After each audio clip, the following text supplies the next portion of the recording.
when officers violate the trust that the public has instilled in them, it tears at the very core of what holds a community together.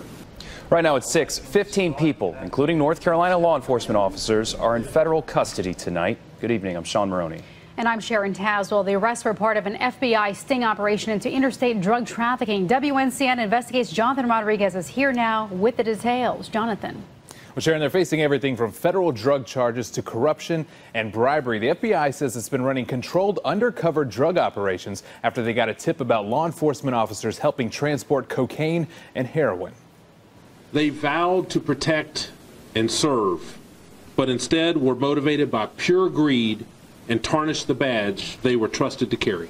Tagged Operation Rockfish, it netted 15 arrests and 54 federal indictments after a 2-year undercover investigation and allegations of corruption. In this specific case, deputies and correctional officers used their law enforcement positions to line their own pockets. 5 current Northampton County deputies, 2 former law enforcement officers, and a 911 dispatcher are now in federal custody, along with 3 North Carolina correctional officers and 2 from Virginia. Also arrested a Windsor officer and another woman not involved with law enforcement from Raleigh. All defendants are charged with conspiring to distribute and possess with the intent to distribute cocaine and heroin. Federal investigators say it was a well-planned sting. One group was arrested at a Halifax County airport under the impression they were picking up drugs for transport. The others, investigators say, were picked up at a warehouse in Rocky Mount, waiting for delivery of those drugs. When an officer with a gun and a badge conducts himself or herself in the same way that a street drug dealer does, everyone suffers. And the FBI says Operation Rockfish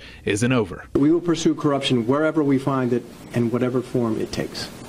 Now, investigators say the accused were shipping drugs using the I-95 corridor through North Carolina, South Carolina, and Maryland. They say this investigation is still ongoing. Sharon. All right, Jonathan, thank you. And we continue our team coverage of Operation Rockfish tonight. WNCN Steve Sprasia went out to Northampton County, where he spoke with the sheriff. Steve. The sheriff here tells me his biggest frustration as a result of the arrest is having the public think that the entire sheriff's department here in Northampton is corrupt. Now, Sheriff Smith says that he wants the public to understand how personally hurt he is. Hurt that people that he worked with, people he relied upon to betray the public's trust. 5 deputies, 2 former deputies, and the 911 dispatcher here in Northampton all were arrested here as a result of that sting. The sheriff says he found out when FBI agents first met him when he arrived at work this morning and told him about the arrests and the sting operation. He says you can't understand how personally upset he was. They have let me down, they have let the sheriff's office down, and they have let the citizen down as well as their family. Most of them have children, and they've let them down as well, and their family.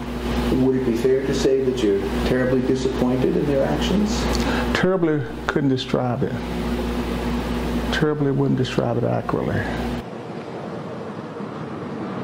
The sheriff says that he wants to do the right thing, and by the right thing, that means that all those who are actively working for his department were immediately fired. He says by firing instead of suspending, he can replace them right away because he says this county is small, the agency is small, and they need all the people they can on the streets, all the good people, he says, that they can get. Reporting live, I'm Steve Sprasia, WNCN News. All right, Steve, thank you.